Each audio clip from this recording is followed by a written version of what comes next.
ನಮಸ್ಕಾರ. ಈ ನ್ಯೂಸ್ ಟಿವಿಗೆ ಸ್ವಾಗತ. ಮೊದಲಿಗೆ ಮುಖ್ಯಾಂಶಗಳು. ಚಿಕ್ಕಬಳ್ಳಾಪುರ ಜಿಲ್ಲೆಯ ಹೆಮ್ಮೆ ನಾಡಿನ ಮಹಾನ್ ತಂತ್ರಜ್ಞ ಶಿಲ್ಪಿ ಸರ್ ಎಂ ವಿಶ್ವೇಶ್ವರಯ್ಯ ಜನ್ಮದಿನ, ಸಾಧನೆಗಳ ಸ್ಮರಣೆ ನಡೆಯುತ್ತಿದೆ ಅನುದಿನ. ಇಲಾಖೆಗಳ ಬೇಜವಾಬ್ದಾರಿಯಿಂದ ಹಳ್ಳಿಗಳಿಗೆ ದುರ್ಗಮ ಸಂಚಾರ, ಕಾಮಗಾರಿ ಶುರುವಾಗಿ 6 ತಿಂಗಳಾದರೂ ರಸ್ತೆಗಳ ಸ್ಥಿತಿ ಅಧೋಗತಿ.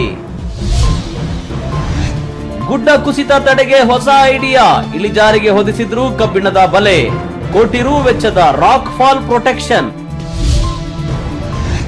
ಭೂ ಸ್ವಾಧೀನ ಕಾಯ್ದೆ ಅಡಕತಿಯಲ್ಲಿ ಜಮೀನು ಇದ್ದರೂ ಇಲ್ಲದಂತಾದ ರೈತರು, ಅಧಿಕಾರಿಗಳಿಗೆ ಮುತ್ತಿಗೆ ಹಾಕಿ ಜಮೀನು ಹಕ್ಕು ವಾಪಸ್ ನೀಡಲು ಒತ್ತಾಯ.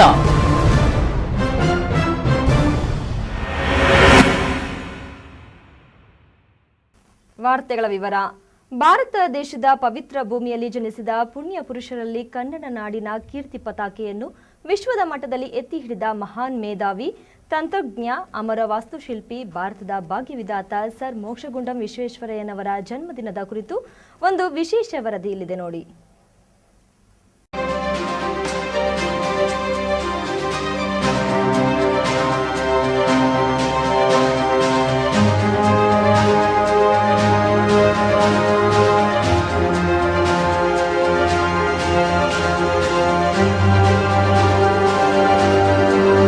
ಸೆಪ್ಟೆಂಬರ್ 15, 1860 ಆಗಿನ ಮೈಸೂರು ಪ್ರಾಂತ್ಯದ ಚಿಕ್ಕಬಳ್ಳಾಪುರದ ಮುದ್ದೇನಹಳ್ಳಿಯಲ್ಲಿ ಸಂಸ್ಕೃತ ಪಂಡಿತರು, ಆಯುರ್ವೇದಿಕ್ ಪಂಡಿತರು ಆಗಿದ್ದ ಶ್ರೀನಿವಾಸ ಶಾಸ್ತ್ರಿ ಮತ್ತು ಶ್ರೀಮತಿ ವೆಂಕಟಮ್ಮ ದಂಪತಿಗಳ ಮಗನಾಗಿ ಸರ್ ಎಂ ವಿಶ್ವೇಶ್ವರಯ್ಯ ಜನಿಸಿದರು. ಚಿಕ್ಕಬಳ್ಳಾಪುರದ ಕಿರಿಯ ಪ್ರಾಥಮಿಕ ಶಾಲೆಯಲ್ಲಿ ತಮ್ಮ ವಿದ್ಯಾಭ್ಯಾಸವನ್ನು ಪ್ರಾರಂಭಿಸಿ ನಂತರದ ಪ್ರೌಢಶಾಲಾ ಹಂತವನ್ನು ಬೆಂಗಳೂರಿನಲ್ಲಿ 1881ರಲ್ಲಿ BA ಪದವಿಯನ್ನು ಮದ್ರಾಸ್ ವಿಶ್ವವಿದ್ಯಾಲಯದಲ್ಲಿ ಪಡೆದರು. ಉನ್ನತ ವ್ಯಾಸಂಗ ಪುಣೆಯ ಕಾಲೇಜ್ ಆಫ್ ಇಂಜಿನಿಯರಿಂಗ್ನಲ್ಲಿ ಸಿವಿಲ್ ಇಂಜಿನಿಯರಿಂಗ್ ಪದವಿಯನ್ನು 1883ರಲ್ಲಿ ರ್ಯಾಂಕ್ ಪಡೆದು ಬಾಂಬೆ ಸರ್ಕಾರದ ಲೋಕೋಪಯೋಗಿ ಇಲಾಖೆಯಲ್ಲಿ ಸಹಾಯಕ ಇಂಜಿನಿಯರ್ ಆಗಿ ವೃತ್ತಿ ಜೀವನ ಆರಂಭಿಸಿದರು. ಸಿಂಧೂ ನದಿಯಿಂದ ಸುಕ್ಕೂರಿಗೆ ನೀರು ಹರಿಸುವ ಯೋಜನೆಯಲ್ಲಿ ತಮ್ಮ ತಂತ್ರಜ್ಞಾನ, ಚಮತ್ಕಾರಿಕೆಯ ಇಂಜಿನಿಯರಿಂಗ್ ಕೌಶಲ್ಯದಿಂದ ಸರ್ಕಾರದ ಗಮನ ಸೆಳೆದರು. ನಂತರ ಗುಜರಾತಿನ ಸೂರತ್ನಲ್ಲಿಯೂ ಇವರು ಮಾಡಿದ ನೀರು ಸರಬರಾಜು ವ್ಯವಸ್ಥೆ 100 ವರ್ಷಗಳ ನಂತರ ಆ ಭಾಗಗಳಲ್ಲಿ ಭಾರೀ ಭೂಕಂಪವಾದರೂ ಯಾವುದೇ ಹಾನಿಯಾಗದೆ ಭದ್ರವಾಗಿದೆ ಎಂಬುದೇ ಇವರ ತಾಂತ್ರಿಕ ಪ್ರತಿಭೆಗೆ ಸಾಕ್ಷಿಯಾಗಿದೆ.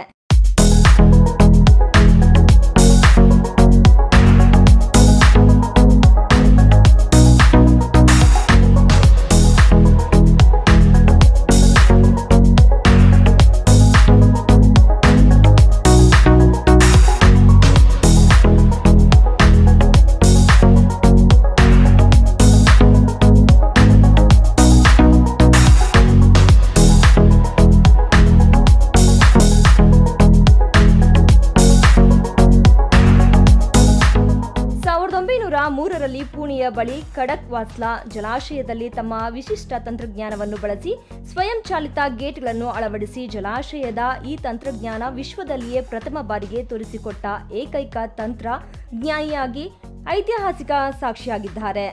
1909ರಲ್ಲಿ ಹೈದರಾಬಾದ್, ವಿಶಾಖಪಟ್ಟಣದಲ್ಲಿ ಪ್ರವಾಹದಿಂದ ರಕ್ಷಿಸಲು ಯೋಜನೆಗಳನ್ನು ರೂಪಿಸಿ ಹುಸೇನ್ ಸಾಗರ್ ಮತ್ತು ಇನಾಯತ್ ಸಾಗರ್ ಡ್ಯಾಂಗಳನ್ನು ರೂಪಿಸಿ ಪೂರ್ಣಗೊಳಿಸಿದರು.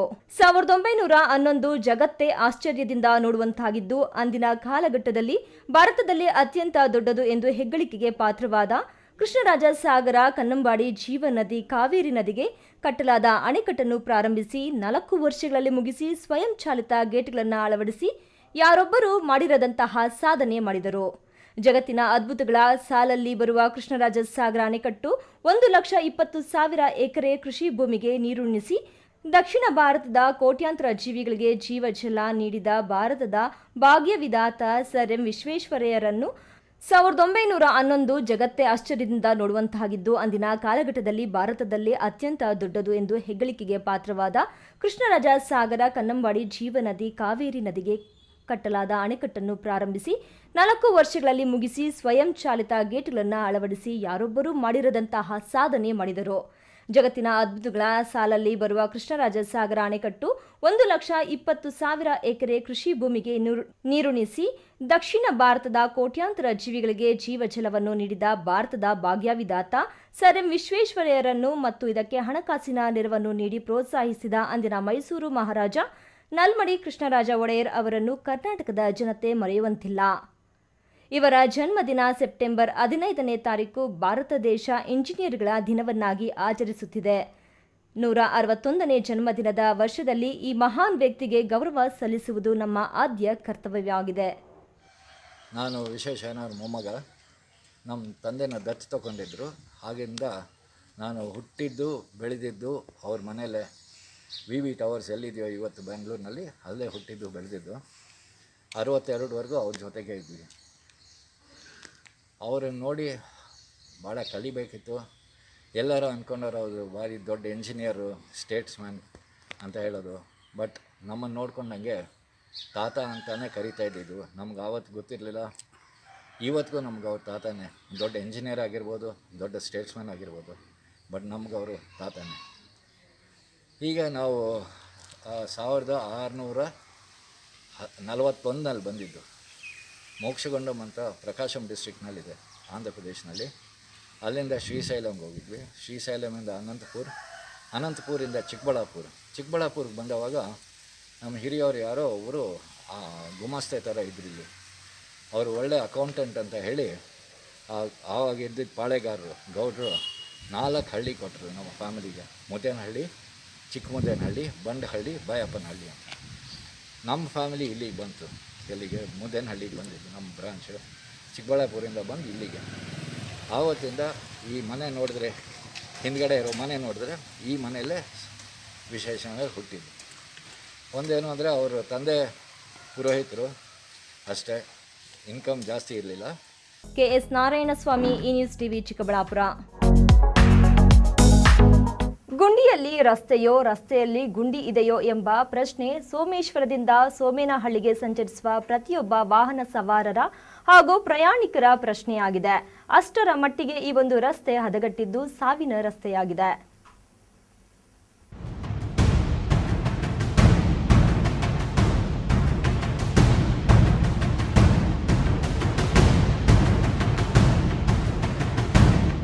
ನೀವಿಲ್ಲಿ ನೋಡ್ತಿರೋದು ಗುಡಿಬಂಡೆ ತಾಲೂಕಿನ ಸೋಮೇನಹಳ್ಳಿ ರಸ್ತೆ. ಈ ರಸ್ತೆ ಕಾಮಗಾರಿ ವಿಳಂಬದ ಪರಿಣಾಮವಾಗಿ ಸುರಕ್ಷಿತ ಸಂಚಾರಕ್ಕೆ ಸಂಚಕಾರವನ್ನೇ ತಂದಿಟ್ಟಿದೆ.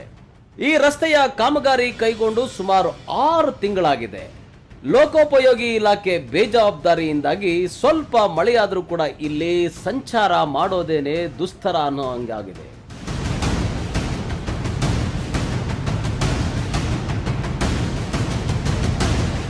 ಇನ್ನು ಸಣ್ಣ ಪುಟ್ಟ ಅಪಘಾತಗಳಂತೂ ದಿನನಿತ್ಯ ಸಂಭವಿಸುತ್ತಲೇ ಇರ್ತವೆ. ಹೋಬಳಿ ಕೇಂದ್ರಕ್ಕೆ ವಿವಿಧ ಗ್ರಾಮಗಳ ಗ್ರಾಮಸ್ಥರು ಇದೇ ರಸ್ತೆ ಹಿಡಿದು ಬರಬೇಕು.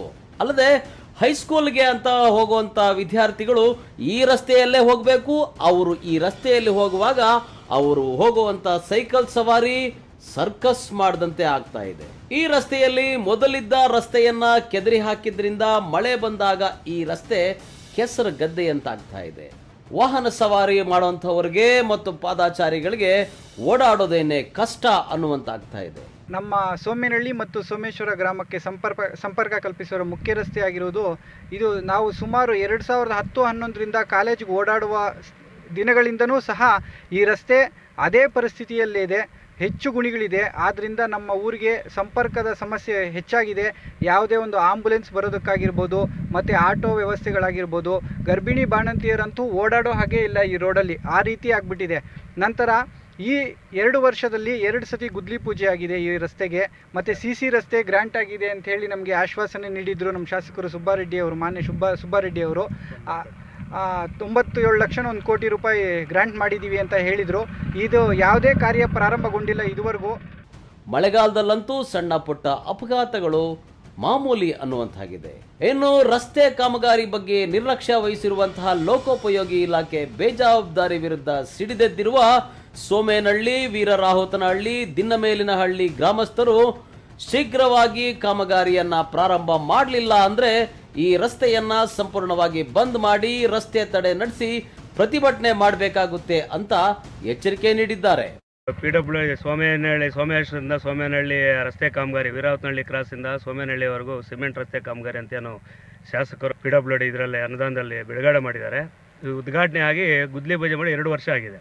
2 ವರ್ಷ ಆಗಿದೆ, ಇದುವರೆಗೂ ಕೆಲಸ ನಡೆದಿಲ್ಲ. ಅದರ ಜೊತೆಗೆ ಇದು ಕಳಪೆ ಕಾಮಗಾರಿ ಆಗಿದೆ. ನೀವು ಏನು ಎಲ್ಲಿ ಕೆಲಸ ನಡೀತಾ ಇದೆ, ಗುತ್ತಿಗೆದಾರರು ಏನು ಮಾಡ್ತಾ ಇದ್ದಾರೆ, ಗುತ್ತಿಗೆದಾರಿಗೆ ಬೇಕಾಗಿಲ್ಲ, ಅವ್ರು ಬಿಟ್ಬಿಡ್ಬೇಕು. ಈ ಥರ ಸುಮಾರು ವರ್ಷಗಳಿಂದ ಇದೇ ರೀತಿ ಇದೆ. ನಾವು ಸುಮಾರು ಸಲ ಎಲ್ಲರೂ ಅಧಿಕಾರಿಗಳ ಗಮನಕ್ಕೆ ತಂದರೂ ಕೂಡ ಕಿವಿಗೆ ಹಾಕ್ಕೊತಾ ಇಲ್ಲ ಇದೆ. ಕಾಮಗಾರಿ ಪೂರ್ಣಗೊಳಿಸಬೇಕು. ಇಲ್ಲದೇ ಇದ್ರೆ ಮುಂದಿನ ದಿನಗಳಲ್ಲಿ ಆಟೋ ಮತ್ತು ಇವೆಲ್ಲ ದ್ವಿಚಕ್ರ ವಾಹನ ಎಲ್ಲ ಸೇರಿ ಪ್ರತಿಭಟನೆ ಮಾಡಬೇಕಾಗಿ ಇವರಿಗೆ ಎಚ್ಚರಿಕೆ ಕೊಡ್ತಾ ಇದ್ದೀವಿ.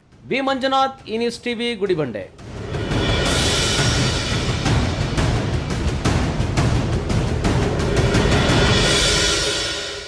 ಚಿಕ್ಕಬಳ್ಳಾಪುರ ಜಿಲ್ಲೆಯ ಪ್ರಮುಖ ಪ್ರವಾಸಿ ತಾಣ ನಂದಿಬೆಟ್ಟದ ಆಸುಪಾಸಿನಲ್ಲಿ ರಸ್ತೆಗೆ ಬೆಟ್ಟದಿಂದ ಕಲ್ಲು ಬಂಡೆಗಳು ಉರುಳಿ ಬರುವುದನ್ನು ತಡೆಯಲು ಕಬ್ಬಿಣದ ತಂತಿಗಳ ಜಾಲದ ರಕ್ಷಣೆಯ ತಂತ್ರ ಅಳವಡಿಸಲಾಗುತ್ತಿದೆ.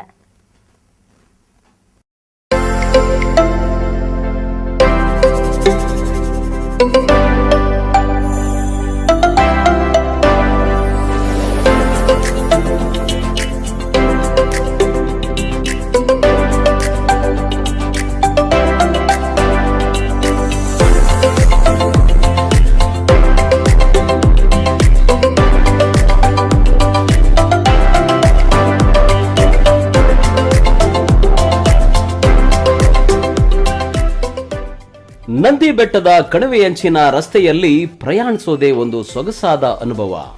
ಎತ್ತರೆತ್ತರಕ್ಕೆ ಹಬ್ಬಿ ನಿಂತ ಬೆಟ್ಟ ಗುಡ್ಡಗಳು ಹಸಿರಿನ ದಟ್ಟವಾದ ಗಿಡ ಮರಗಳನ್ನೇ ಹೊದ್ದು ತಂಗಾಳಿ ಬೀಸುವಂತಹ ಸೌಂದರ್ಯವನ್ನ ಆಸ್ವಾದಿಸುತ್ತಾ ಕಣಿವೆ ರಸ್ತೆಯಲ್ಲಿ ಸಾಗಿ ಬರುವ ಪ್ರಯಾಣಿಕರಿಗೆ, ವಾಹನ ಸವಾರರಿಗೆ ಹಠಾತ್ತಾಗಿ ಜೀವ ಭಯ ಉಂಟು ಮಾಡುವ ಸ್ಥಳ ಆಗಿರುವಂತಹ ಈ ಕಣಿವೆಯಲ್ಲಿ ಇಕ್ಕಟ್ಟಾದ ರಸ್ತೆ ಮತ್ತು ರಸ್ತೆಯ ಎರಡೂ ಬದಿಗೆ ಗುಡ್ಡದ ಇಳಿಜಾರು ಇದ್ದು ಇಲ್ಲಿ ಯಾವಾಗ ಬೇಕಾದರೂ ಕಲ್ಲು ಬಂಡೆಗಳು ಜಾರಿ ರಸ್ತೆಗೆ ಬೀಳುವ ಅಪಾಯ ನಡೆದೇ ಇರುತ್ತದೆ. ಇದಕ್ಕೆ ಪರಿಹಾರ ರೂಪವಾಗಿ ಈಗ ಈ ರಾಕ್ ಫಾಲ್ ಪ್ರೊಟೆಕ್ಷನ್ ಅನ್ನೋದನ್ನ ಅಳವಡಿಕೆ ಮಾಡಲಾಗ್ತಾ ಇದೆ.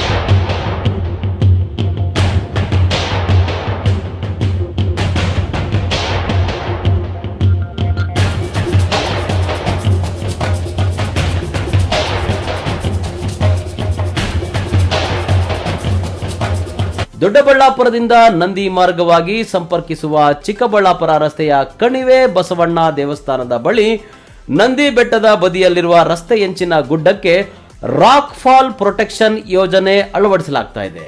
1 ಕೋಟಿ ರೂಪಾಯಿ ವೆಚ್ಚದ ಈ ಯೋಜನೆಯಲ್ಲಿ ರಸ್ತೆಗೆ ಬೆಟ್ಟದಿಂದ ಹಠಾತ್ತಾಗಿ ಕಲ್ಲು ಬಂಡೆ ಜಾರಿ ವಾಹನ ಸವಾರರಿಗೆ ಅನಿರೀಕ್ಷಿತ ಅಪಾಯ ತಪ್ಪಿಸುವುದನ್ನು ತಡೆಗಟ್ಟುವಂತಹ ತಂತ್ರಗಾರಿಕೆಯನ್ನ ಬಳಸಲಾಗ್ತಾ ಇದೆ. ಇತ್ತೀಚೆಗೆ ನಂದಿ ಬೆಟ್ಟದಲ್ಲಿ ಗುಡ್ಡ ಕುಸಿತ ಸಂಭವಿಸಿ ರಸ್ತೆಯೇ ಇಲ್ಲವಾಗಿದ್ದಂತಹ ಹಿನ್ನೆಲೆಯಲ್ಲಿ ಈ ಯೋಜನೆ ಮಹತ್ವ ಪಡೆದಿದ್ದು, ಲೋಕೋಪಯೋಗಿ ಇಲಾಖೆಯ ಈ ಯೋಜನೆಯ ಅನುಷ್ಠಾನದಿಂದ ವಾಹನ ಪ್ರಯಾಣಿಕರಿಗೆ ಸುರಕ್ಷಿತ ಪ್ರಯಾಣಕ್ಕೆ ನೆರವಾಗಲಿದೆ. ಸರಿಸುಮಾರು 1 ಕೋಟಿ ರೂಪಾಯಿ ವೆಚ್ಚದಲ್ಲಿ ನಿರ್ಮಾಣವಾಗ್ತಾ ಇರುವ ಈ ತಂತಿ ಬಲೆ ಅಳವಡಿಸುವ ಕಾರ್ಯ 5100 ಚದರ ಮೀಟರ್ ವಿಸ್ತೀರ್ಣ ಹೊಂದಿದೆ. ಬೃಹತ್ ಗಾತ್ರದ ಕಬ್ಬಿಣದ ತಂತಿಗಳ ಬಲೆಯು ರಸ್ತೆಯ ಬದಿಯ ಗುಡ್ಡದ ಇಳಿಜಾರಿಗೆ ರಕ್ಷಣೆ ನೀಡಲಿದ್ದು, ಈ ಬಲೆಯ ನಡುವೆಯೇ ಗಿಡಗಳು, ಹುಲ್ಲು ಕೂಡ ಬೆಳೆಯಲು ಅವಕಾಶ ಇರುತ್ತದೆ.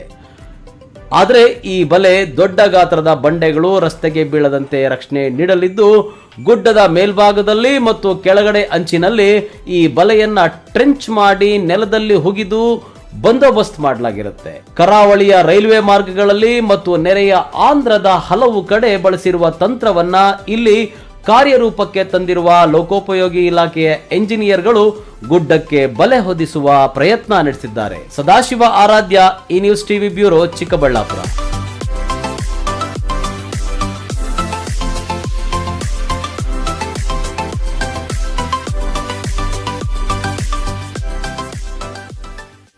ಇದೀಗ ವಿರಾಮದ ನಂತರ ಈ ನ್ಯೂಸ್ ಟಿವಿ ಮುಂದುವರಿಯುತ್ತದೆ.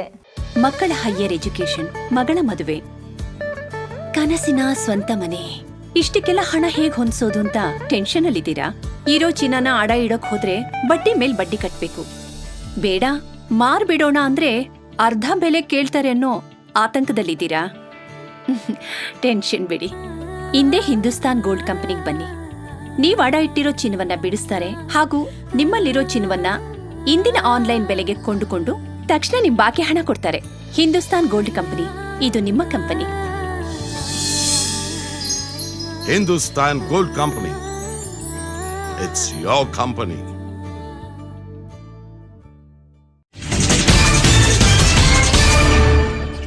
ವಿರಾಮದ ನಂತರ ಈ ನ್ಯೂಸ್ ಟಿವಿಗೆ ಸ್ವಾಗತ.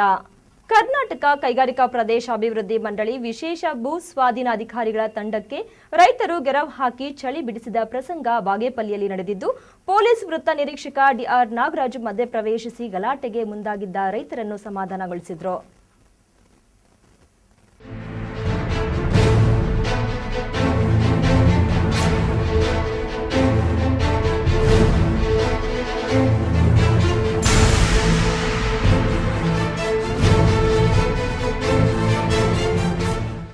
ಬಾಗೇಪಲ್ಲಿ ಪಟ್ಟಣದ ದೇವರಾಜ ಅರಸು ಭವನದಲ್ಲಿ ಕರ್ನಾಟಕ ಕೈಗಾರಿಕಾ ಪ್ರದೇಶಾಭಿವೃದ್ಧಿ ಮಂಡಳಿ ಬೆಂಗಳೂರವರ ವತಿಯಿಂದ 2009ನೇ ಇಸ್ವಿಯಲ್ಲಿ ಸುವರ್ಣ ಕಾರಿಡಾರ್ ಯೋಜನೆಗಾಗಿ ಭೂಸ್ವಾಧೀನ ಪಡಿಸಿಕೊಂಡಿರುವ ಆದೇಶದಂತೆ ಬಾಗೇಪಲ್ಲಿ ತಾಲೂಕಿನ ಕಸ್ಬಾ ಹೋಬಳಿಯ ಕೊಂಡರೆಡ್ಡಿಪಲ್ಲಿ ಹಾಗೂ ಹೊಸವುಡ್ಯ ಗ್ರಾಮಗಳ ವ್ಯಾಪ್ತಿಯಲ್ಲಿನ 809 ಎಕರೆ ವಿಸ್ತೀರ್ಣದ ಭೂ ಮಾಲೀಕರಾದ ಸುಮಾರು 300ಕ್ಕೂ ಹೆಚ್ಚು ರೈತರಿಗೆ ನೋಟಿಸ್ ನೀಡಿ ವಿಚಾರಣೆ ಸಭೆಯನ್ನ ಆಯೋಜಿಸಲಾಗಿತ್ತು.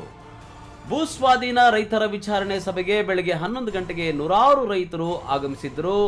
ಕರ್ನಾಟಕ ಕೈಗಾರಿಕಾ ಪ್ರದೇಶಾಭಿವೃದ್ಧಿ ಮಂಡಳಿ ವಿಶೇಷ ಭೂಸ್ವಾಧೀನ ವಿಶೇಷ ಅಧಿಕಾರಿ ತೇಜಸ್ ಕುಮಾರ್ ಹಾಗೂ ತಂಡ ರೈತರ ಎಲ್ಲ ಕಡತಗಳನ್ನು ಮಧ್ಯಾಹ್ನ 12:30ವರೆಗೂ ಪರಿಶೀಲಿಸಿ ವಿಚಾರಣಾ ಸಭೆಗೆ ಹಾಜರಾಗಿದ್ದ ರೈತರನ್ನ ವಿಚಾರಿಸಿದೇನೆ ಸಭೆಯನ್ನ ರದ್ದುಗೊಳಿಸ್ತಾ ಇರೋದಾಗಿ ಘೋಷಣೆ ಮಾಡಿದ್ರು. ಇನ್ನು ಅಧಿಕಾರಿಗಳು ಅಲ್ಲಿಂದ ತರಾತುರಿಯಲ್ಲಿ ಸಭೆಯಿಂದ ಹೊರನಡೆಯೋದಕ್ಕೆ ಅಂತ ಮುಂದಾದ್ರು. ಇದರಿಂದ ಕುಪಿತಗೊಂಡ ರೈತರು ಅಧಿಕಾರಿಗಳ ತಂಡವನ್ನ ತಡೆದು ಸಭೆ ನಡೆಸಿ ರೈತರ ಸಮಸ್ಯೆಗಳನ್ನು ಇತ್ಯರ್ಥಗೊಳಿಸಿ, ಇಲ್ಲದೆ ಇದ್ರೆ ಭೂಸ್ವಾಧೀನ ಆದೇಶವನ್ನ ರದ್ದುಗೊಳಿಸಿ ಅಂತ ತರಾಟೆಗೆ ತೆಗೆದುಕೊಂಡು ಪ್ರತಿಭಟನೆ ನಡೆಸಿದ್ರು. 12 ವರ್ಷ ಆಗಿದೆ. ಈ ತರ ಮೀಟಿಂಗ್ ಏನೋ ಒಂದು ಅನೌನ್ಸ್ ಮಾಡ್ತಾರೆ, ಏನೋ ಕ್ಯಾನ್ಸಲ್ ಮಾಡ್ತಾರೋ ಅಥವಾ ಏನೋ ದುಡ್ಡು ಕೊಡ್ತಾರೆ ಇನ್ನೊಂದು ಅಂತ 4-5 ಮೀಟಿಂಗ್ ಅಟೆಂಡ್ ಮಾಡಿದ್ದೀವಿ ನಾವು. ಇಲ್ಲಿ ಇದೆ ನೋಡಿ, ಅಟೆಂಡ್ ಮಾಡಿದ್ದೀವಿ. ಕೆಲವೊಂದು ಕೋರ್ಟ್ಗೆ ಹೋಗಿ ಕ್ಯಾನ್ಸಲ್ ಆಗಿದೆ. ಏನಕ್ಕೂ ಅವ್ರು ಆನ್ಸರ್ ಕೊಡಲ್ಲ, ಅಲ್ಲಿ ಹೋದ್ರು ಕೊಡಲ್ಲ, ಇಲ್ಲಿ ಬಂದ್ರು ಕೊಡಲ್ಲ. ಮೂಗ್ರಂಗ್ ಬರ್ತಾರೆ, ಮೂಗ್ರಂಗ್ ಹೋಗ್ತಾರೆ. ನಾವ್ ಯಾಕೆ ಬರ್ಬೇಕು ಯಾವಾಗ್ಲೂ ಇಲ್ಲಿ? ಇದು ನಿಮ್ಮ ಸ್ಟೇಷನ್ ಬಂದು ರಕ್ಷಣೆ ಕೇಳಿದಾಗ ನಮ್ಗೆ ಅಷ್ಟೇ ರಕ್ಷಣೆ ಹೇಳಿ ನಮಗೆ ನೀವು ಜವಾಬ್ದಾರಿಯಾಗಿ ನಮ್ಗೆ ಒಂದು ಮಾತು ಹೇಳ್ತೀರಾ. ಅವ್ರ ಆಫೀಸ್ಗೆ ಹೋದ್ರೆ ನಮ್ಮನ್ನ ರೈತರು ಗುಲಾಬಾಗಿ ನೋಡ್ತಾರೆ. ಇಷ್ಟಕ್ಕೂ ರೈತರ ಸಮಸ್ಯೆ ಏನಪ್ಪಾ ಅಂದ್ರೆ, ಕಳೆದ 13 ವರ್ಷಗಳಿಂದ ರೈತರ ಹಿಡುವಳಿ ಜಮೀನುಗಳನ್ನ ಮಾರಾಟ ಮಾಡೋಕಾಗ್ಲಿ ಅಥವಾ ಬ್ಯಾಂಕ್ನಿಂದ ಸಾಲ ಪಡೆಯೋಕಾಗ್ಲಿ ಈ ಭೂಸ್ವಾಧೀನ ಕಾಯ್ದೆಯಿಂದ ಅಡ್ಡಿಯಾಗ್ತಾ ಇದೆ. ಸರ್ಕಾರದ ಅವೈಜ್ಞಾನಿಕ ಭೂಸ್ವಾಧೀನ ಕಾಯ್ದೆಯಿಂದ ರೈತರಿಗೆ ಜಮೀನು ಇದ್ರೂ ಇಲ್ಲದಂತಾಗಿದೆ.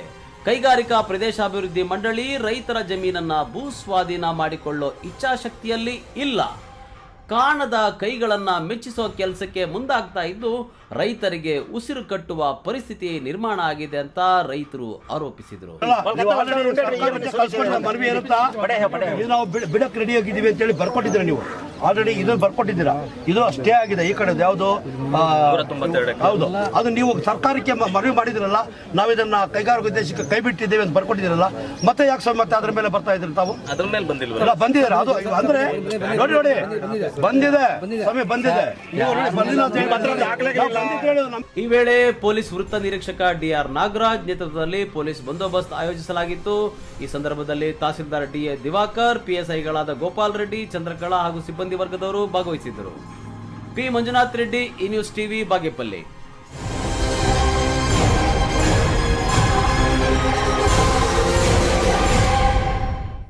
ಚಿಕ್ಕಬಳ್ಳಾಪುರ ಜಿಲ್ಲೆಯಾಗಿ 15 ವರ್ಷಗಳು ಕಳೆದಿದ್ದರೂ ಡಿಸಿಸಿ ಬ್ಯಾಂಕ್ ಕೋಲಾರ ಜಿಲ್ಲೆಯಿಂದ ವಿಭಜನೆಯಾಗಿಲ್ಲ.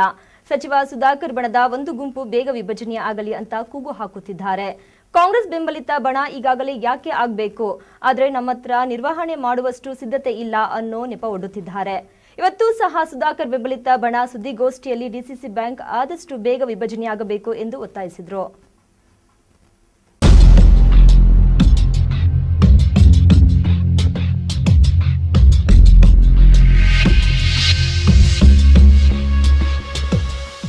ಚಿಕ್ಕಬಳ್ಳಾಪುರ ಜಿಲ್ಲೆಯಾಗಿ 14 ವರ್ಷ ಕಳೆದು 15ನೇ ವರ್ಷಕ್ಕೆ ಕಾಲಿಟ್ಟಿದೆ. ಜಿಲ್ಲೆಯಾಗಿ ಇಷ್ಟು ವರ್ಷಗಳಾದರೂ ಕೋಲಾರ ಜಿಲ್ಲೆಯಿಂದ ಡಿಸಿಸಿ ಬ್ಯಾಂಕ್ ವಿಭಜನೆಯಾಗಿಲ್ಲ. ಇತ್ತೀಚೆಗೆ ವಿಭಜನೆ ಕೂಗೆ ಹೆಚ್ಚಾಗಿದೆ. ಈ ಬಗ್ಗೆ ಚಿಕ್ಕಬಳ್ಳಾಪುರ ಪತ್ರಕರ್ತರ ಭವನದಲ್ಲಿ ಮಾಜಿ ನಿರ್ದೇಶಕ ಹನುಮೇಗೌಡ ಸುದ್ದಿಗೋಷ್ಠಿ ನಡೆಸಿ ಡಿಸಿಸಿ ಬ್ಯಾಂಕ್ ಈಗಿನ ಅಧ್ಯಕ್ಷರು ಬ್ಯಾಲಹಳ್ಳಿ ಗೋವಿಂದೇಗೌಡ ಸುಮ್ಮನೆ ಡಿಸಿಸಿ ಬ್ಯಾಂಕ್ ವಿಭಜನೆಗೆ ತೊಂದರೆ ಕೊಡ್ತಿದ್ದಾರೆ, ಅದಕ್ಕೆ ನಮ್ಮ ಜಿಲ್ಲೆಯ ಕೆಲವು ನಿರ್ದೇಶಕರು ಶಾಸಕರು ಧ್ವನಿಗೂಡಿಸಿದ್ದಾರೆ ಅಂತ ಆರೋಪ ಮಾಡಿದ್ರು. ಬೊಮ್ಮಾಯಿ ಅವರನ್ನ ಭೇಟಿ ಮಾಡಿ ಕೋಲಾರ ಮತ್ತು ಚಿಕ್ಕಬಳ್ಳಾಪುರ ಜಿಲ್ಲಾ ಸಹಕಾರ ಕೇಂದ್ರ ಬ್ಯಾಂಕಿನ ವಿಭಜನೆಯನ್ನ ಆತುರವಾಗಿ ಮಾಡಬಾರ್ದು, ನಿಧಾನವಾಗಿ ಕೂಲಂಕುಷವಾಗಿ ಪರಿಶೀಲನೆ ಮಾಡಬೇಕು ಅಂತಕ್ಕಂಥ ಒಂದು ಅಹವಾಲನ್ನ ಅವರು ಕೊಟ್ಟಿರೋದು ನೀವು ಕೂಡ ನಿಮ್ಗೆಲ್ಲರಿಗೂ ಕೂಡ ಗೊತ್ತಿರ್ತಕ್ಕಂಥ ವಿಚಾರವೇ. ಚಿಕ್ಕಬಳ್ಳಾಪುರ ಜಿಲ್ಲೆಯಾಗಿ ನಿಮ್ಗೆಲ್ಲರಿಗೂ ಗೊತ್ತಿರೋದೇ 14 ವರ್ಷಗಳಾಯಿತು. ಕಳೆದ 7-8 ವರ್ಷಗಳಿಂದ 2014ರಲ್ಲಿ ಗೌರಿಬಿದನೂರಿನಿಂದ ಜಿಲ್ಲಾ ಸಹಕಾರ ಕೇಂದ್ರ ಬ್ಯಾಂಕಿನ ನಿರ್ದೇಶಕನಾಗಿ ಹೋದಾಗಲಿಂದ ಕೂಡ ವಾರ್ಷಿಕ ಮಹಾಸಭೆಯಲ್ಲಿ ಕೂಡ ಎರಡೂ ಜಿಲ್ಲೆಯ ಸದಸ್ಯರುಗಳು ಅಂದ್ರೆ ವ್ಯವಸಾಯ ಸೇವಾ ಸಹಕಾರ ಸಂಘಗಳಿರ್ಬೋದು, TNPSಗಳಿರ್ಬೋದು, PND ಬ್ಯಾಂಕ್ಗಳಿರ್ಬೋದು, ಮಹಿಳಾ ಹಾಲು ಉತ್ಪಾದಕರ ಸಹಕಾರ ಸಂಘಗಳಿರ್ಬೋದು, ಎಲ್ಲ ಸ್ತ್ರೀಶಕ್ತಿ ಸಂಘಗಳ ಸದಸ್ಯರುಗಳಿರ್ಬೋದು, ಎಲ್ಲರ ಒತ್ತಾಸೆಯಂತೆ ಚಿಕ್ಕಬಳ್ಳಾಪುರನ್ನ ವಿಭಜನೆ ಮಾಡಿ, ಕೋಲಾರ ಮತ್ತು ಚಿಕ್ಕಬಳ್ಳಾಪುರ ವಿಭಜನೆ ಮಾಡಿ ಚಿಕ್ಕಬಳ್ಳಾಪುರ ಜಿಲ್ಲಾ ಸಹಕಾರ ಕೇಂದ್ರ ಬ್ಯಾಂಕ್ ಅಂತ ಸ್ಥಾಪನೆ ಮಾಡಬೇಕು ಅಂತ ನಾವು ವಾರ್ಷಿಕ ಮಹಾಸಭೆಯಲ್ಲಿ ತೀರ್ಮಾನವನ್ನು ತಗೊಂಡಿರ್ತೇವೆ. ನಾನು ಅಧಿಕಾರದಲ್ಲಿ ಇದ್ದಾಗಲೇ ಸಾಮಾನ್ಯ ಸಭೆಯಲ್ಲಿ ವಿಭಜನೆಗೆ ಒಪ್ಪಿಗೆ ಪಡೆಯಲಾಗಿದೆ. ಆದ್ರೆ ಬ್ಯಾಂಕ್ ವಿಭಜನೆ ಆದ್ರೆ ಅಲ್ಲಿ ನಡೆಯುವ ಅಕ್ರಮಕ್ಕೆ ಅವಕಾಶ ಸಿಗೋಲ್ಲ ಅಂತ ಅಧ್ಯಕ್ಷರು ವಿಭಜನೆಗೆ ಅವಕಾಶ ಕೊಡ್ತಿಲ್ಲ ಅಂತ ಗುಡುಗಿದ್ರು. ಒತ್ತಾಯ ಮಾಡೋದು ಈಗ ಆ ಥರ ಬೇಡ, ಈಗ ನಿಧಾನ ಮಾಡಿ ಅದಿಲ್ಲ ಇದಿಲ್ಲ ಅಂತ ಗುಂಪು ನೆಪಗಳನ್ನು ನೀಡಿ ಮುಂದಕ್ಕೆ ಹಾಕೋದು. ಮತ್ತು ಡಾಕ್ಟರ್ ಸುಧಾಕರ್ ಅವರಿಗೆ ಒಳ್ಳೆಯ ಹೆಸರು ಬರ್ತದೆ.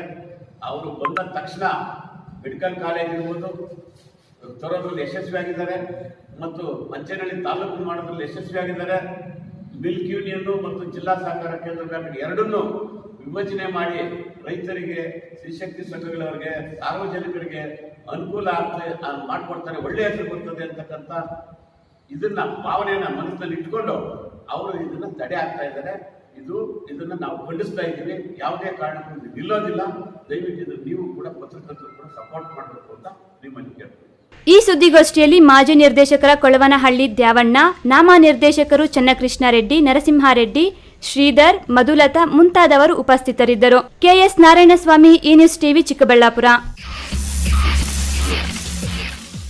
ಕಳೆದ 2-3 ತಿಂಗಳುಗಳಿಂದ ಚಿಂತಾಮಣಿ ನಗರದಲ್ಲಿನ ಒಂಟಿ ಮನೆಗಳನ್ನು ಟಾರ್ಗೆಟ್ ಮಾಡಿ ಕಳ್ಳತನ ಮಾಡುತ್ತಿದ್ದ 3 ಕಳ್ಳರನ್ನು ಚಿಂತಾಮಣಿ ಪೊಲೀಸರು ಬಂಧಿಸಿ 22 ಲಕ್ಷ ಬೆಲೆ ಬಾಳುವ 440 ಗ್ರಾಂ ಚಿನ್ನದ ಆಭರಣಗಳು ಹಾಗೂ 24,000 ರು ಬೆಲೆ ಬಾಳುವ 300 ಗ್ರಾಂ ಬೆಳ್ಳಿ ಆಭರಣಗಳನ್ನು ವಶಪಡಿಸಿಕೊಂಡಿದ್ದಾರೆ ಎಂದು ಜಿಲ್ಲಾ ಪೊಲೀಸ್ ವರಿಷ್ಠಾಧಿಕಾರಿ ಮಿಥುನ್ ಕುಮಾರ್ ತಿಳಿಸಿದ್ದಾರೆ.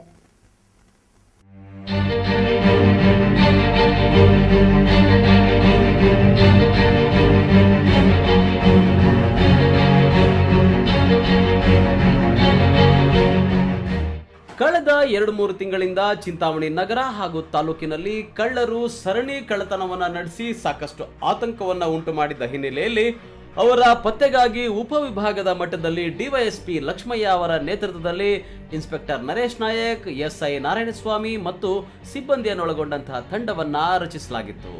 ಈ ತಂಡವು ಕ್ಷಿಪ್ರ ಕಾರ್ಯಾಚರಣೆ ನಡೆಸಿ ಬಂಗಾರಪೇಟೆ ತಾಲೂಕಿನ ಶಿವಲಿಂಗ ಗ್ರಾಮದ ಚಂದ್ರಪ್ಪ ಹಾಗೂ ಈತನ ಪತ್ನಿ ಗಂಗೋತ್ರಿ ಅಲಿಯಾಸ್ ಗಂಗಾ ಅನ್ನೋರನ್ನ ವಿಚಾರಣೆಗೆ ಒಳಪಡಿಸಿದ್ರು. ಅವರಿಂದ 440 ಗ್ರಾಂ ತೂಕದ 22 ಲಕ್ಷ ರೂಪಾಯಿಗಳ ಮೌಲ್ಯದ ಚಿನ್ನಾಭರಣವನ್ನು, 300 ಗ್ರಾಂ ತೂಕದ 24,000 ಮೌಲ್ಯದ ಬೆಳ್ಳಿ ಆಭರಣಗಳನ್ನ ವಶಪಡಿಸಿಕೊಂಡಿದ್ದಾರೆ. ಈ ಆರೋಪಿಗಳು ಚಿಂತಾಮಣಿ ನಗರದ ಬಾಬಾಜಾನ್ ಅಲಿಯಾಸ್ ಬಾಬು ಹಾಗೂ ಬಂಗಾರಪೇಟೆ ತಾಲೂಕಿನ ಮರಳಹಳ್ಳಿ ಮುನಿರಾಜು ಅವರ ಜೊತೆಯಲ್ಲಿ ಸೇರಿ ಕಬ್ಬಿಣದ ರಾಡ್ಗಳನ್ನು ಬಳಸಿ ಮನೆಯ ಬೀಗಗಳನ್ನು ಒಡೆದು ಹಾಕಿ ಕಳ್ಳತನ ಮಾಡ್ತಾ ಇದ್ರು. ಚಿಂತಾಮಣಿ ನಗರದಲ್ಲಿ 10 ಕಡೆ, ಚಿಂತಾಮಣಿ ಗ್ರಾಮಾಂತರ ವ್ಯಾಪ್ತಿಯಲ್ಲಿ 4 ಕಡೆ, ಶಿಡ್ಲಘಟ್ಟ ನಗರ ಹಾಗೂ ಗ್ರಾಮಾಂತರದಲ್ಲಿ 5 ಕಡೆ, ಬಂಗಾರಪೇಟೆ ತಾಲೂಕಿನಲ್ಲಿ 2 ಕಡೆ ಕಳ್ಳತನವನ್ನ ಮಾಡಿರ್ತಕ್ಕಂಥ ಈ ಆರೋಪಿಗಳು ಒಟ್ಟು 21 ಕಡೆಗಳಲ್ಲಿ ಮನೆ ಕಳ್ಳತನ ಮಾಡಿದ್ರು. ಅವರಿಂದ 22 ಲಕ್ಷ ರೂಪಾಯಿ ಬೆಲೆ ಬಾಳುವಂತಹ 440 ಗ್ರಾಂ ಚಿನ್ನದ ಆಭರಣ ಹಾಗೂ 24,000 ರೂಪಾಯಿ ಬೆಲೆ ಬಾಳುವಂತಹ 300 ಗ್ರಾಂ ಬೆಳ್ಳಿ ಆಭರಣಗಳನ್ನು ವಶಪಡಿಸಿಕೊಂಡು ಮಾಲೀಕರಿಗೆ ಹಸ್ತಾಂತರ ಮಾಡಿದ್ದಾರೆ. ಇನ್ನು ಈ ಕ್ಷಿಪ್ರ ಕಾರ್ಯಾಚರಣೆ ನಡೆಸಿ ಆರೋಪಿಗಳಾದ ಚಂದ್ರಪ್ಪ, ಗಂಗೋತ್ರಿ ಮತ್ತು ಬಾಬಾಜಾನ್ ರವರನ್ನ ಬಂಧಿಸಿ ಮಾಲನ್ನ ವಶಪಡಿಸಿಕೊಂಡಿರ್ತಕ್ಕಂಥ ಡಿವೈಎಸ್ಪಿ ವಿ ಲಕ್ಷ್ಮಯ್ಯ, ಇನ್ಸ್ಪೆಕ್ಟರ್ಗಳಾದ ನರೇಶ್ ನಾಯಕ್, ರಾಜು, PSIಗಳಾದ ಆರ್ ನಾರಾಯಣಸ್ವಾಮಿ, ಚಂದ್ರಕಲಾ, ಆಕಾಶ್ ಮತ್ತು ಸಿಬ್ಬಂದಿಯವರಾದ ವಿಶ್ವನಾಥ್, ಜಗದೀಶ್, ಸಂದೀಪ್ ಕುಮಾರ್, ಚೌಡ್ರೆಡ್ಡಿ, ಮಂಜುನಾಥ್ ಇನ್ನೂ ಮುಂತಾದ ಎಲ್ಲ ಪೊಲೀಸ್ ಸಿಬ್ಬಂದಿಯವರ ಕಾರ್ಯವೈಖರಿಯನ್ನ ಪ್ರಶಂಸಿಸಿ ಜಿಲ್ಲಾ ರಕ್ಷಣಾಧಿಕಾರಿ ಮಿಥುನ್ ಕುಮಾರ್ ಅವರು ಬಹುಮಾನವನ್ನ ಪ್ರಕಟಿಸಿದ್ದಾರೆ. ಸಾಕಷ್ಟು ಪ್ರಾಪರ್ಟಿ ಆಫೆನ್ಸಸ್, ಕಳವು ಪ್ರಕರಣಗಳು ನಮ್ಮ ಜಿಲ್ಲೆಯಲ್ಲಿ ಎಸ್ಪೆಷಲಿ ಚಿಂತಾಮಣಿ ಮತ್ತು ಶಿಡ್ಲಘಟ್ಟ ಏರಿಯಾದಲ್ಲಿ ರಿಪೋರ್ಟ್ ಆಗ್ತಾ ಇತ್ತು. ಸುಮಾರು ಒಂದು 20-22 ಕೇಸ್ಗಳು ರಿಪೋರ್ಟ್ ಆಗಿತ್ತು. ಸೊ ಇದ್ರ ಸಂಬಂಧಪಟ್ಟಂತೆ ನಮ್ಮ DYSP ಲಕ್ಷ್ಮಯ್ಯ ಅವರ ನೇತೃತ್ವದಲ್ಲಿ ಮತ್ತು ನಮ್ಮ PSIs Narayanappa, Narayanaswamy, town PSI town inspector ಆಗಿರ್ತಕ್ಕಂಥ ನರೇಶ್, ರೂರಲ್ ಇನ್ಸ್ಪೆಕ್ಟರ್ ಆಗಿರ್ತಕ್ಕಂಥ ರಾಜು, 3 ಜನ ಆರೋಪಿಗಳನ್ನ ಬಂಧಿಸಿದ್ದಾರೆ. ಇದರಲ್ಲಿ ಚೆನ್ನಾಗಿ ಕೆಲಸ ಮಾಡಿದ್ದಾರೆ. ಅವ್ರಿಗೆ ಒಂದು ಒಳ್ಳೆ ರಿವಾರ್ಡು ಮತ್ತು ಅಪ್ರಿಸಿಯೇಷನ್ ಲೆಟರ್ ಕೂಡ ನಮ್ಮ ಜಿಲ್ಲಾ ಪೊಲೀಸ್ ಕಡೆಯಿಂದ ನನ್ನ ವೈಯಕ್ತಿಕವಾಗಿ ಕೂಡ ಅಭಿನಂದನೆಗಳನ್ನ ತಿಳಿಸ್ತೀನಿ. ಒಂದು ಒಳ್ಳೆ ರಿವಾರ್ಡ್ ಕೂಡ ಕೊಡ್ತೀನಿ. ಬಿ ದೇವಪ್ಪ, ಈ ನ್ಯೂಸ್ ಟಿವಿ, ಚಿಂತಾಮಣಿ.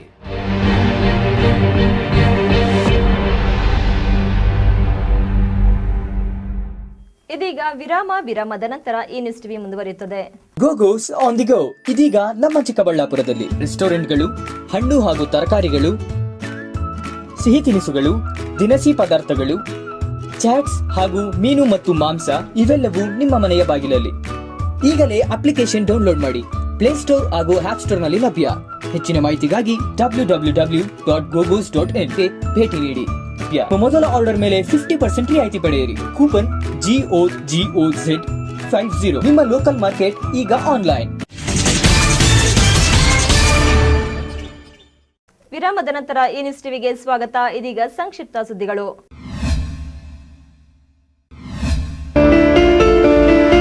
ಚಿಕ್ಕಬಳ್ಳಾಪುರ ತಾಲೂಕಿನ ಮುದ್ದೇನಹಳ್ಳಿ ಗ್ರಾಮದಲ್ಲಿ ಬುಧವಾರ ಏರ್ಪಡಿಸಿದ ವಿಶ್ವೇಶ್ವರಯ್ಯ ಜನ್ಮದಿನಾಚರಣೆ ಅಂಗವಾಗಿ ಅವರ ಪುತ್ಥಳಿಗೆ ಮಾಲಾರ್ಪಣೆ ಮಾಡಿ ಮಾತನಾಡಿದ ಜಿಲ್ಲಾಧಿಕಾರಿ ಆರ್ ಲತಾ ಅವರು, ನಾಡಿನ ಅಭಿವೃದ್ಧಿ ಮತ್ತು ಮಹತ್ವದ ಚಿಂತನೆಗಳ ಪ್ರೇರಕ ಶಕ್ತಿಯಾದ ವಿಶ್ವೇಶ್ವರಯ್ಯ ಅವರು ಕಾಯಕ, ನಿಷ್ಠೆ, ಕಾರ್ಯದಕ್ಷತೆಗೆ ಹೆಸರಾದವರು. ಅಧಿಕಾರವನ್ನು ಎಂದಿಗೂ ದುರ್ಬಳಕೆ ಮಾಡಿಕೊಳ್ಳದ ಮಹಾನ್ ಆಡಳಿತ ನಿಪುಣರು. ಇವರ ಈ ಗುಣದಿಂದಾಗಿಯೇ ಮೈಸೂರಿನ ನಾಲ್ವಡಿ ಕೃಷ್ಣರಾಜ ಒಡೆಯರ್ ತನ್ನ ಆಸ್ಥಾನದಲ್ಲಿ ದಿವಾನರಾಗಿ ನೇಮಕರಾಗಿ ನಾಡಿಗೆ ಅನುಪಮ ಸೇವೆ ಸಲ್ಲಿಸಿದ್ದಾರೆ ಎಂದರು. ಕೆಎಸ್ ನಾರಾಯಣಸ್ವಾಮಿ, ಈ ನ್ಯೂಸ್ ಟಿವಿ, ಚಿಕ್ಕಬಳ್ಳಾಪುರ. ಕೊನೆಯದಾಗಿ ಮತ್ತೊಮ್ಮೆ ಮುಖ್ಯಾಂಶಗಳು. ಚಿಕ್ಕಬಳ್ಳಾಪುರ ಜಿಲ್ಲೆಯ ಹೆಮ್ಮೆ, ನಾಡಿನ ಮಹಾನ್ ತಂತ್ರಜ್ಞ ಶಿಲ್ಪಿ ಸರ್ ಎಂ ವಿಶ್ವೇಶ್ವರಯ್ಯ ಜನ್ಮದಿನ, ಸಾಧನೆಗಳ ಸ್ಮರಣೆ ನಡೆಯುತ್ತಿದೆ ಅನುದಿನ. ಇಲಾಖೆಗಳ ಬೇಜವಾಬ್ದಾರಿಯಿಂದ ಹಳ್ಳಿಗಳಿಗೆ ದುರ್ಗಮ ಸಂಚಾರ, ಕಾಮಗಾರಿ ಶುರುವಾಗಿ 6 ತಿಂಗಳಾದರೂ ರಸ್ತೆಗಳ ಸ್ಥಿತಿ ಅಧೋಗತಿ. ಗುಡ್ಡ ಕುಸಿತ ತಡೆಗೆ ಹೊಸ ಐಡಿಯಾ, ಇಳಿಜಾರಿಗೆ ಹೊದಿಸಿದ್ರು ಕಬ್ಬಿಣದ ಬಲೆ, ಕೋಟಿ ರು ವೆಚ್ಚದ ರಾಕ್ ಫಾಲ್ ಪ್ರೊಟೆಕ್ಷನ್. ಭೂ ಸ್ವಾಧೀನ ಕಾಯ್ದೆ ಅಡಕತಿರಿಯಲ್ಲಿ ಜಮೀನು ಇದ್ದರೂ ಇಲ್ಲದಂತಾದ ರೈತರು, ಅಧಿಕಾರಿಗಳಿಗೆ ಮುತ್ತಿಗೆ ಹಾಕಿ ಜಮೀನು ಹಕ್ಕು ವಾಪಸ್ ನೀಡಲು ಒತ್ತಾಯ.